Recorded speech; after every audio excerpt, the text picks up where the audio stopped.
rebonsoir. Rebonsoir même. Nous enchaînons, nous avons bien travaillé. Voilà. Très bien. Nous avons bien lu. De quoi nous parler ce soir? Eh bien justement d'un livre qui a fait carton chez Totem, Dans la forêt, de Jean England. Qui es-tu, Jean? Jean, c'est une autrice américaine qui est née en 56 dans l'état de Washington. Oui. Elle est professeure. Très Où bien. elle était.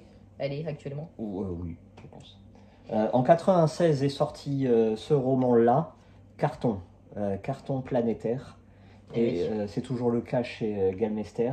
C'est l'un des plus vendus, l'un des plus commentés, l'un des plus adulés, etc. etc. Comment sommes-nous venus à lire ce livre chez notre libraire? Oui. Une charmante, pas demoiselle, mais une charmante personne qui nous a Oui, conseillé oh, faut lire celui-là absolument. C'est ça. Il m'a transcendé. Oui, elle nous avait même dit c'est un petit peu un roman pour femmes. Elle a dit bon, vous voyez ce que je voulais dire. De toute façon, on l'avait déjà dit dans une vidéo, ça, mais tu as tout à fait raison. Donc c'est pour ça qu'on l'avait pris. Et puis on voit pas mal de retours très très positifs sur le net, faut se l'avouer. Tu l'as lu? Oui, exactement. Du coup, donc je vais vous faire un pitch. Oui, fais un pitch. Eh bien, nous allons suivre le vécu de deux sœurs, 17 et 19 ans, dans la côte ouest des États-Unis. Il s'est passé quelque chose de grave. Un virus, une maladie, on ne sait pas, c'est le flou.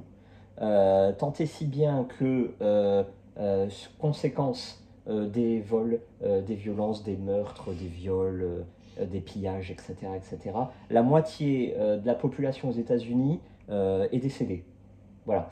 Résultat, tous les services publics n'existent plus, plus rien n'est géré. Voilà, c'est la catastrophe la plus totale. Ces deux sœurs sont pas recluses, mais habitent dans la maison de leurs parents, qui sont malheureusement décédés pour deux raisons bien distinctes. Est-ce qu'elles habitent dans la forêt? Exactement, elles sont à 50 km de toute civilisation. Voilà. Et donc nous allons suivre leur vécu. Très bien. Du coup, qu'en as-tu pensé? Alors ça fait 300 pages. Oui. Une écriture très féminine, très agréable à lire. Les deux personnages sont attachantes, bien différentes dans leur caractère et dans leur réaction. Donc bonne profondeur, bonne psychologie de personnage, très bon décor, très bonne description, très bon dialogue. Voilà. Le fond est très bon aussi.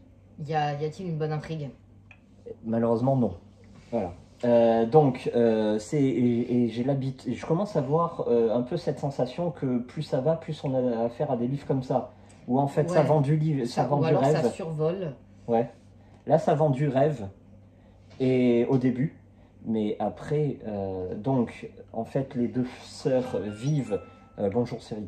Les deux sœurs vivent sur les réserves de leur père, qui était un peu prudent sur l'essence de leur père, voilà. Donc elles survivent, mais elles se disent « Oh bah ça va bientôt revenir à l'état normal, donc pas de souci ».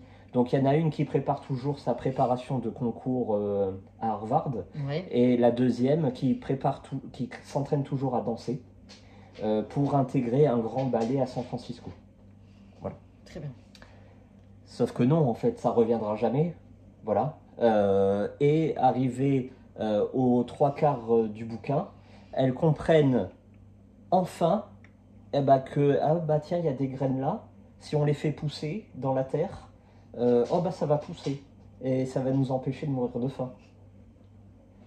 C'est comme en face de chez nous il y a des buissons, et si on allait voir ce que c'est pour ramasser 2-3 petites graines et les manger? Non, c'est pas au... Alors c'est une œuvre de fiction, mais dans le mauvais sens du terme.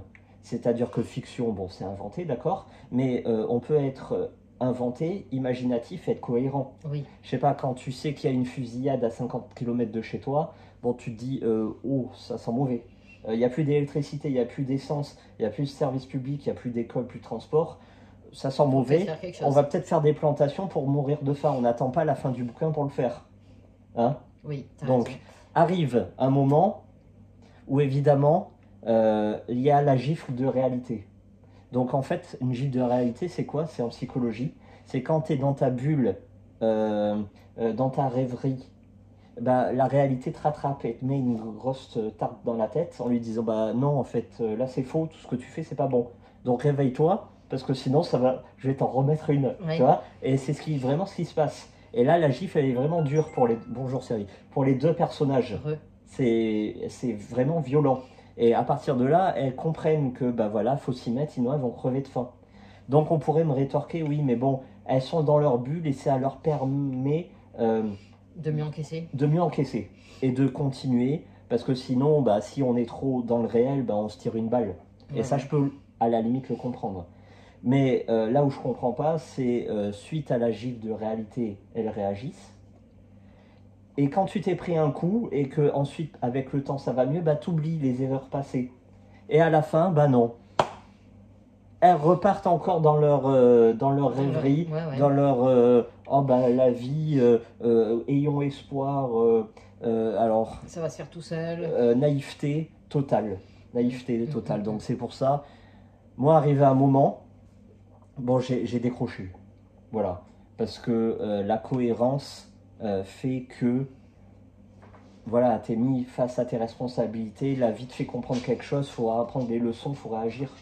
Et ben là elle se laisse vivre, c'est la fin du monde, et ouais, il va y avoir une intervention divine, tu sais, le fameux ex machina qui va tout arranger d'un coup, bah non, c'est pas ça quoi. Ah oui, voilà. Ouais. Donc, moi je suis pas du tout partisan de dire, oui, il y a des films pour femmes, des livres pour hommes, etc., etc.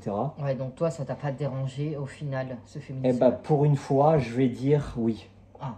Voilà. Parce qu'en fait, les deux personnages, et d'ailleurs tu m'as fait la réflexion qui est très juste, vont être encore une fois résumés à une chose, bateau en fait. Donc je vais pas le dire. Ah oui, mais je l'ai deviné en fait. La femme ne peut pas être résumée qu'à ça. Voilà. Et exact. Dans ce bouquin, bah, on est encore là-dessus.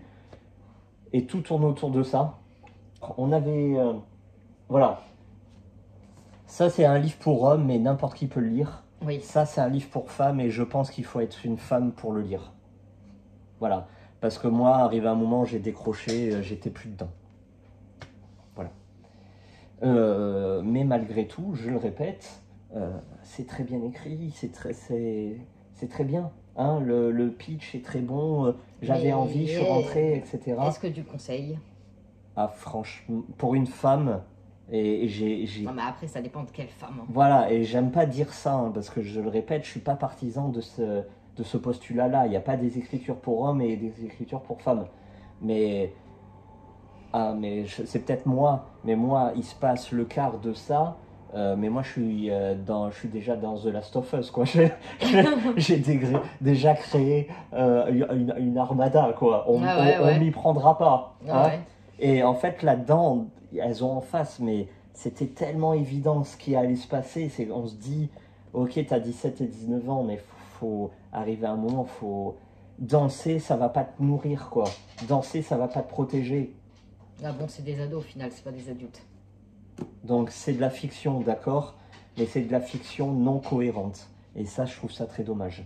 Mais est-ce qu'on aurait eu cette poésie et ce côté onirique si on était vraiment dans la survie? Bah non. Donc voilà. Bref, j'étais beaucoup trop long. Tu le conseilles ou pas? Oui ou non? Non. Voilà. C'est un non. C'est le premier nom de Dans la forêt. Désolé. Attention. Ah ouais, je dois être le seul à pas le conseiller. Désolé. Non, bah, t'as le droit. Hein. Ah bah, voilà. Bon. Merci à vous et puis bonne soirée. Bonne soirée.